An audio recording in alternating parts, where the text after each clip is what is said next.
anghel nagdala og mensahe sa usa ka bata.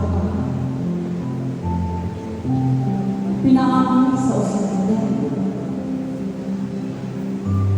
Ngadto sa batang nagingatan o nagpasakot sa babae nga siya magsama o usa ka batang lalaki o pagangandan siya ay nabuhay.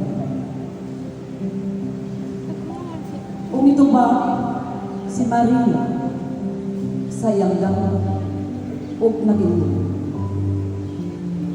ulang ako unsaon man ipagkahita ko nga wa man ako'y bala o mipadayon pagsulti ang anghel o umiingon. Ayaw ka pala ka, Maria, mapuno ka sa Espiritu Santo, o ng Diyos maguban iyo uban na iyo.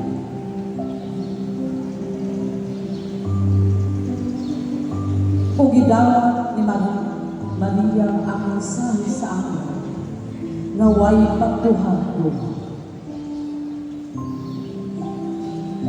Miingon si Maria, matuman unta dinhi kanako sumala sa inyo ulo.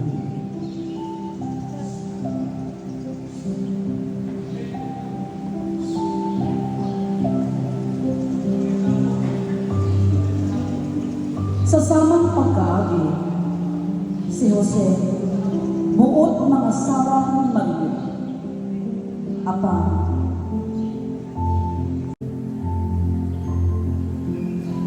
masukanan o magulaan. Nakahuna-una si Jose, nga buot niyang biyaan o dili siya ng asawa niya.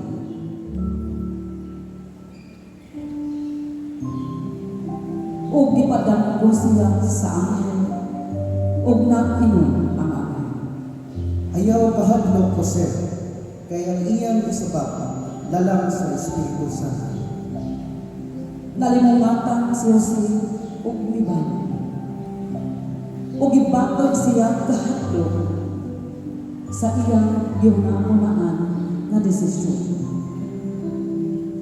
Mitindog si Jose o bibalik dito sa imutangan ni Maria.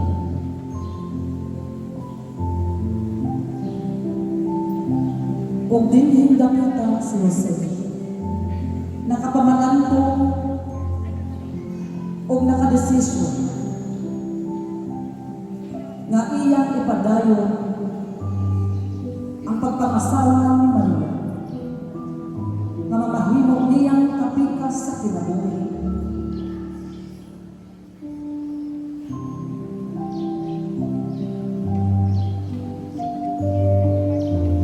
Kung nag-istoryahan sila si Maria.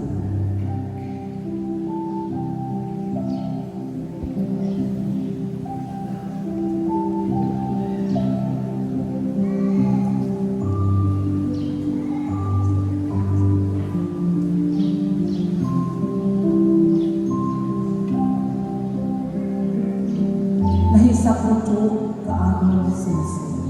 Apan gibawi kini sa panalangin sa Ginoo pinaangkin sa amin.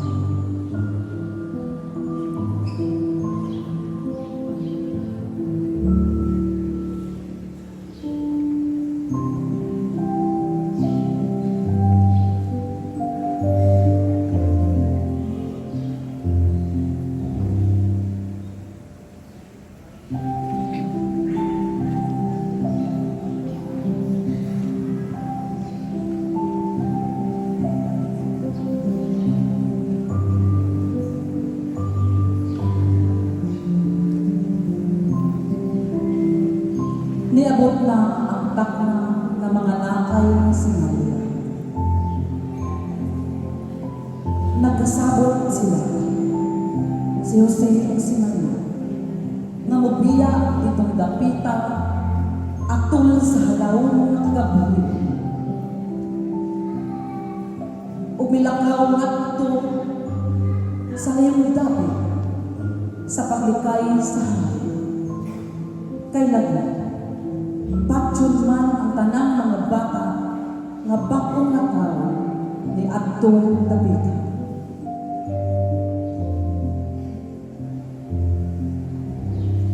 Samtang nagpadayon sila sa paglakaw, sa sayong kabuntahan,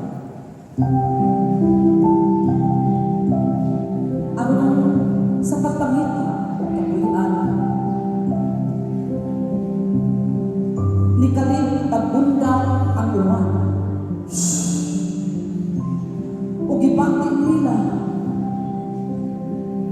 ang katingala, dayon gikapoy ang ilang una-una sa ilang pagkakaw.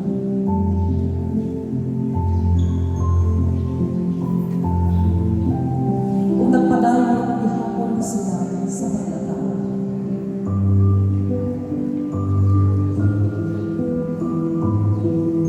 Tungod sa pinakaadlaw nila, mibasbat ang buwan si Mana hangtod nga nangita na kayo sila kabuyan. Nanugtog sila sa mga puntahan sa pagkalayan na ilang malangyan.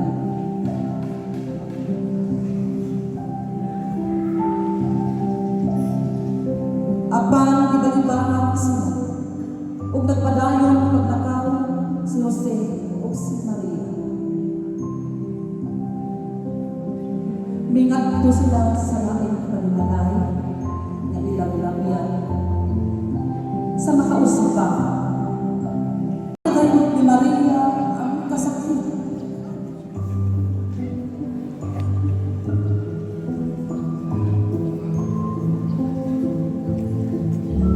Naglakaw si Jose. Gidubli ang lakad ni Jose kung kay sakitan para si Maria. Misulod sila sa puloy-anak sa baka o karnero. O dito nanganak si Maria o nahimugso ang bata sulod sa puloy-anak sa mga karnero. O kalit nihulong ang uwan o bibalik ang kahayag sa mga kabituunan sa kalangitan ug nagmaya ug naglipay ang mga anghel sa kalangitan.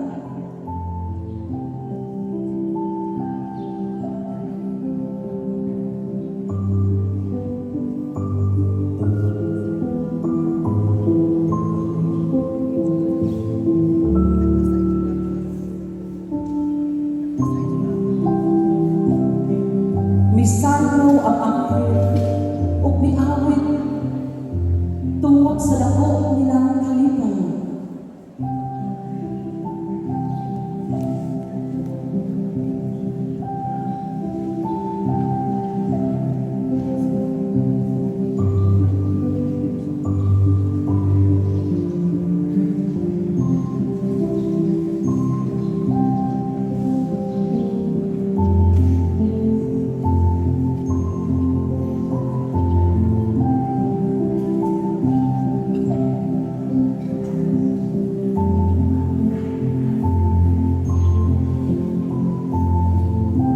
Human ni adto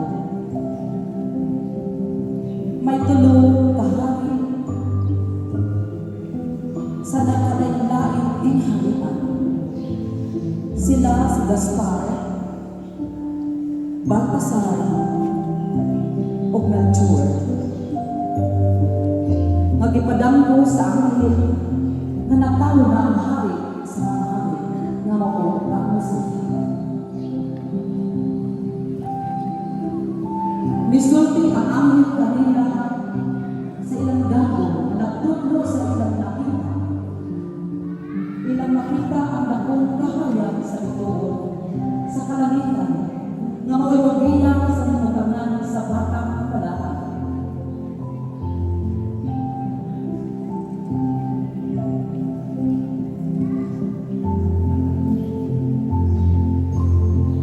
Kung nakita nila ang dakong bituon na naghatag o kahayag sa katawan, Umidoon sila dito sa kulipanan sa karnero baka. Diin dito nahimutan ang balaang baka. Nga dala-dala nila ang insiso, mira o gulawa. Kung nagmakaw ang mahali,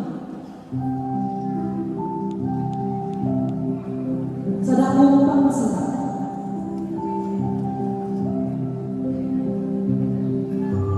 kung nakalimot ang mga anghel, na malipayon,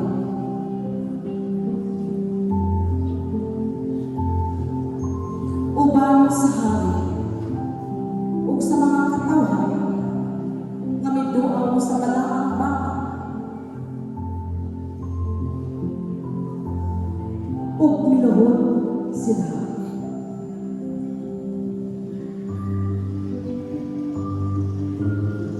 Ug miyuko sa batang lalaki, na kini nagpasabot nga ang Ginoo uban kanato. Usa ka hagit kanato sa tagsa-tagsa ang pagsimba sa adlaw nga Domingo nga tinuod ni gayon ang Ginoo nakig-uban kanato.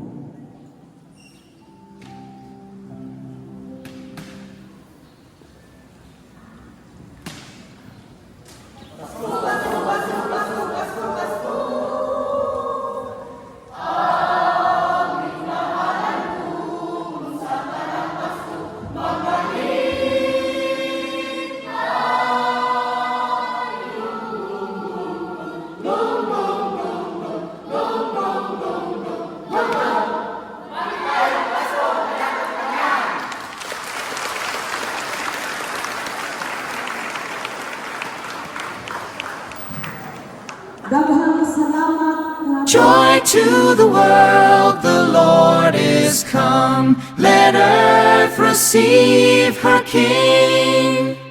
Let every heart prepare him room. And heaven and nature sing, and heaven and nature sing, and heaven and nature sing.